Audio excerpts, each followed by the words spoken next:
Hello everyone, welcome to our access academy. बघा, 8वी NMS या दृष्टिकोनातून आपण जो विषय सुरू केलेला आहे गणित, याच्यामध्ये तिसरा जो आपला चॅप्टर आहे घातांक व घनमूळ हा पण सुरू केलेला आहे. याच्यामध्ये मागल्या व्हिडिओमध्ये आपण घातांकाचे नियम पाहिलेले आहेत. घातांकाचे एकूण मराठी 10-12 नियम मी तुम्हाला सांगितले. ते पाठ असतील तरच आपण त्याच्यावरच्या आधारित उदाहरणे पाहू शकतो आता किंवा सोडवू शकतो. बघा, आजच्या व्हिडिओमध्ये आपण काय करायचं आहे, त्याच्यावर आधारित उदाहरणे पाहायचे आणि ती उदाहरणे मी बोर्डवरती मांडलेली आहेत. बघा, जर नियम पाठ असेल किंवा पाठ केले नसेल तर आपल्याला ते पाठ असेल तरच आपण ते सोडवू शकतो. तर कसे सोडवायचे ते आपण पाहणार आहोत. त्यातील फर्स्ट उदाहरण बघा किंवा फर्स्ट एक्झाम्पल काय दिले बघा बोर्डवरती.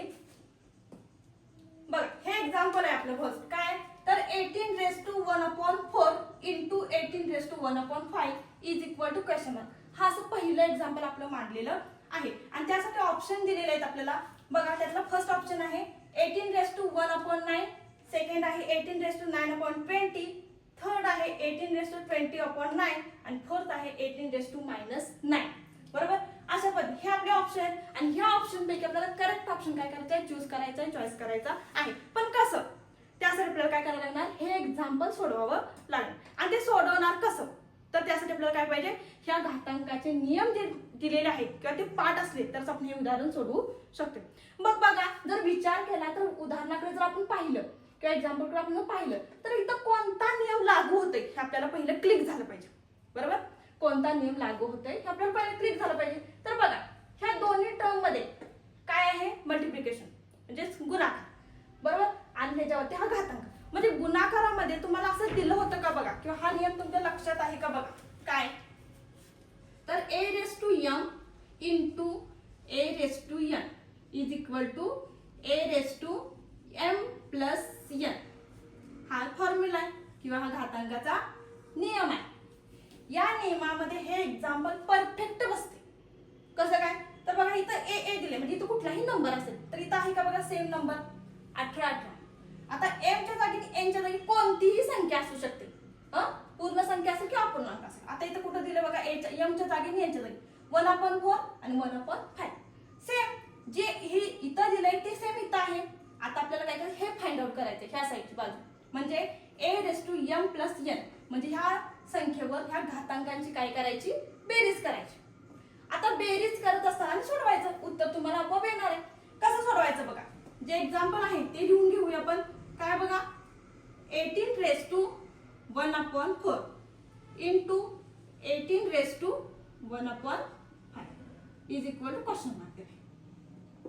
बरोबर, आता हा फॉर्म्युला लागू करायचा आहे. काय येणार, आपण कॉमन नंबर काय येणार 18, m प्लस n म्हणजे 1/4 प्लस 1/5, 1/4 प्लस 1/5 केली का आपण घातांकांची बेरीज.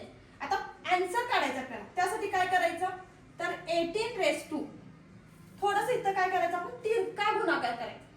तो कसा तर ह्या जो इथं 5 आहे त्याला इकडे 1 न मल्टिप्लाय करायचं किंवा ह्या 5 न 1 ला मल्टिप्लाय करायचं आणि ह्या 4 न 1 ला करायचं. बरोबर, हे झालं काय अंशामध्ये येणार, छेदामध्ये ह्या दोन्हीचा मल्टिप्लिकेशन किंवा गुणाकार.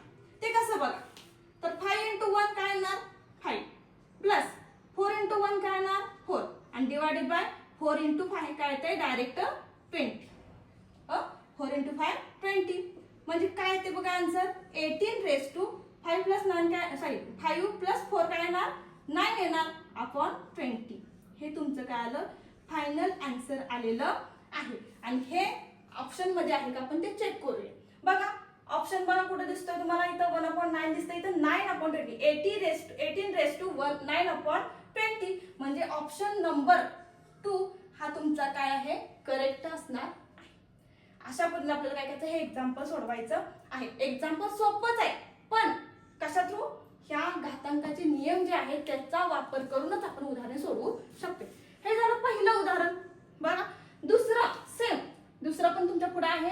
काय दिलंय बघा, ब्रॅकेट मध्ये दिलंय 7⁻4 आणि ब्रॅकेटच्या बाहेर दिलंय -3 म्हणजे कंसामध्ये काय केलंय 7चा घातांक 4 आणि कंसाचा घातांक काय केलाय -3 दिले आणि हे सोडवायचं आहे. त्यासाठी ऑप्शन काय दिलेत बघा, पहिलं फर्स्ट 7 दिलाय, सेकंड दिलाय 7⁻², थर्ड दिलाय 7⁻12 आणि फोर्थ दिलाय 1/7⁻12. आता हे सुद्धा तुम्हाला घातांकाच्या नियमानुसार सोडवायचं आहे. कोणत्या नियमाचा नियम इथं लागू होतोय ते आपल्याला पाहायचं आहे. बघा एक्झाम्पल नंबर 2 काय बघा, a रेस टू ब्रॅकेटमध्ये a रेस टू m आणि ब्रॅकेट रेस टू n हे जेव्हा असतं तेव्हा आपण काय करतो बघा, a raise to m into n ह्या फॉर्मॅटमध्ये आहे. हा नियम आहे किंवा सूत्र आहे घातांकाचं. बघा आहे का, ब्रॅकेट आहे, ब्रॅकेटमध्ये एक संख्या आहे, संख्येचा घातांक दिला आणि पुन्हा ब्रॅकेटचा घातांक दिला. सेम ह्या फॉर्मॅटमध्ये आहे. हे आपल्याला ह्या फॉर्मॅटमध्ये आणायचं आहे. जेव्हा असं दिलेलं असतं तेव्हा ह्या दोन्ही संख्याचा किंवा घातांकाची काय होणार आहे, इथं गुणाकार होणार आहे. बघा कंसाच्या आतमधला घातांक आणि कंसाच्या बाहेरचा घातांक ह्या दोन्हीचं काय होणार आहे, इथं गुणाकार होणार आहे, मल्टिप्लिकेशन फॉर्म मध्ये जाणार आहे. सेम तसंच सोडवायचं. एक्झाम्पल काय आहे बघा, 7 raise to 4 raise to bracket raise to -3. हे काय करायचं, 7 ब्रॅकेट रेस टू काय करायचं, 4 इंटू ब्रॅकेटमध्ये -3 टाकलं. काय दिसतंय बघा तुम्हाला, हे जो 7 आहे 7 रेस टू 4 इंटू -3 असं लिहिलं तरी सुद्धा चालतं. आता हे 7 आहे. आता जो इथं घातांक दिलेला आहे काय 4 आणि -3 ह्या दोन्हीचं आपल्याला काय करायचं, मल्टिप्लिकेशन करायचं, गुणाकार करायचं. डायरेक्ट काय करायचं, 4 ने 3 ला गुणायचं, बरोबर. पण गुणत असताना इथं काय आहे बघा, हा 3 कसला आहे, मायनस मध्ये, म्हणजे पण काय त्याचा विचार आता करायचा नाही. पहिल्यांदा पण काय करून घ्यायचं, मल्टिप्लिकेशन करून घ्यायचं, बरोबर. 4 इंटू 3 12 येणार, बरोबर. 4 त्रिकोण 12. आता ते 12 लिहिताना काय लिहायचं, मायनस मध्ये. का मायनस लिहिणार, कारण ह्या दोन्ही मधला एक नंबर जो 3 आहे तो काय आहे, मायनस आहे, बरोबर. म्हणजे मल्टिप्लिकेशन मध्ये एक नंबर जर निगेटिव्ह असेल तर तुमचा आन्सर काय येणार आहे, निगेटिव्ह येणार, म्हणजे 7 रेस टू -12 येणार. आता हा जो आन्सर जे आलेला आहे ते पर्यायामध्ये आहे का बघा, 7 रेस टू -12 दिसतंय तुम्हाला इथं कुठं, इथं 7 आहे, इथं 7 रेस टू -2 आहे, 7 रेस टू 12 आहे, 1/7 रेस टू 12 बरोबर.